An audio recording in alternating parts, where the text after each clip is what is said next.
Hey guys, it's Chris.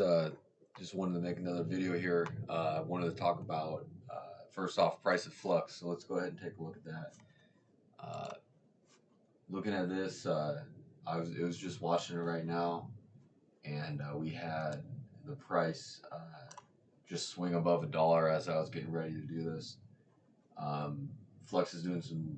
It's just been performing really well. If we go back even 7 days, it was still going positive. 7 day or a month before that, still positive. No downturns. 3 months, you can still it's still up on 3 months. Going back a year, obviously, it peaked earlier at $3 or a little above. Um, I don't know a project that's done anywhere near this good in terms of just holding through the bear market. So it's just doing phenomenal. Um, so what can you say? So the thing I want to talk about today is about useful proof of work. So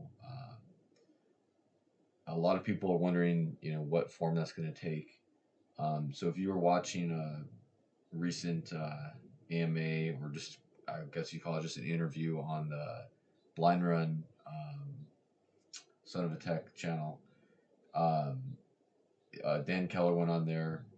And they were talking about the their new requirements for use of proof of work.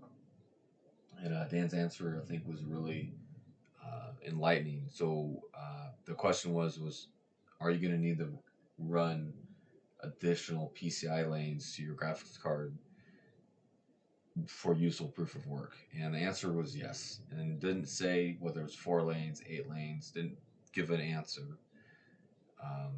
I suspect it's going to land somewhere between 4 and 8. But the point is that it's not gonna be a bunch of graphics cards, hooked up through USB ports on a motherboard. You're gonna need much more PCI lanes. It's gonna be probably a lot more people building out, off of like gaming computers, just running 2, maybe 3 graphics cards, depending on the motherboard. Um, the other thing I think you can tell from that is that with useful proof of work, you're going to you're probably going to need a lot more bandwidth, because if there's you need more PCI lanes, you're pushing a lot of data from that to the graphics card. Um, and I know that might be coming from stuff the CPU is doing, but um, I think for the most part, it's because there's a lot more information that's going to be going to the graphics cards. And if you think about it, um, if I'm someone who has a problem that I want to be solving, um, I'm gonna a lot of it's gonna be working with these large databases and stuff like that. And although they're going to be splitting the work between a lot of different cards, each one of them is going to get a little part of the larger problem that they're trying to solve. It's still going to be a substantial amount of data. So I think that's where does that lead us? I think these the other thing Dan said, and I should mention, is that it's going to be profitable, because the the miners are going to be paid not only from the block reward, but they're also going to be paid from actual charges that people are going to be charged for using the service. So if you're somebody who wants to rent this hash power for whatever compute you want to do, you're going to be paying for it, and it's going to be a great price. It's going to be beating the pants off of everything else, because it's heavily subsidized by a block reward, but you're still going to pay for it, and so the miners are going to get a piece of that. So not only are miners going to get a block reward, but they're also, on top of that, um, that extra payment. So I think a lot of miners are gonna actually probably go away from Flux, because they are set up with they're gonna need much more PCI lanes. they didn't specify, but again, it's gonna be probably a lot more. So you're gonna be going from rigs that have like 8 graphics cards to rigs that have 2 or 3, and it's gonna be big cost expense. People are probably gonna want to mine other things, but I think slowly over time, I think as the miners see how profitable it is. I mean, I might at the prices that we're seeing, Flux over $1 now. I might even, turn my computer back on because I stopped mining because it's just my electric it wasn't profitable. But if we're getting the additional rewards, you might see that it becomes profitable for people, even like myself that live in high electric cost areas. So it's I think a lot of people are going to be turning their miners. A lot of people in less profitable areas that maybe have like pretty capable gaming rigs, they might be just turning on your gaming rig and mine. If you got two cards in there, they're both hooked up to X16 PCI lanes. I think it's probably going to settle on, like I said, like 4 to 8 PCI lanes. But I think a lot of people of that are going to see the value in it, because when you have, let's just say only a quarter of the cards that are mining Flux remain in the network, which it could be even less than that. Who knows? That you're going to get a much larger portion of that block reward. So I think the people that stay with are going to get heavily rewarded. I think there's going to be a lot of people that leave, um, because they don't have rigs set up for.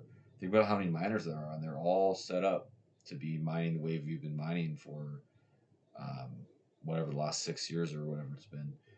So they're all on all these PCIe risers, and they're all um, you going off of like one lane or whatever it is. Um, all those rigs are just going to go mine Ergo or Ethereum Classic or something else. They're not going to be mining Flux in the future. So think about how many cards are going to be offline now. So all you people that have gaming rigs and capable computers that you're just have a couple cards in there, you probably have them on X16 lanes, and you're still gonna be able to mine, and you're gonna be getting paid pretty well for it, because all that block reward is still going out. You don't get, just because there's less cards doesn't mean the block reward gets cut down. Um, so I think it's gonna be really profitable. I think it's gonna spread the hash power out. It's gonna drop the hash power, but it's gonna be spread out among probably a lot more smaller miners. It won't. It's going to increase the profitability. Um, I think the larger miners are not going to want to put in. They're going to take probably time to upgrade their hardware. A lot of them are probably just going to mine other stuff, which means it's going to be more profitable for us little guys. And I think that that's kind of what you're going to see in the future. So I'm excited for it. I think it's gonna I mean, obviously, like I've spoken about before, I think it's going to be huge for Flux in terms of just having that much hash power. It's going to be, the problems people are going to be able to solve. Um, it's going to be,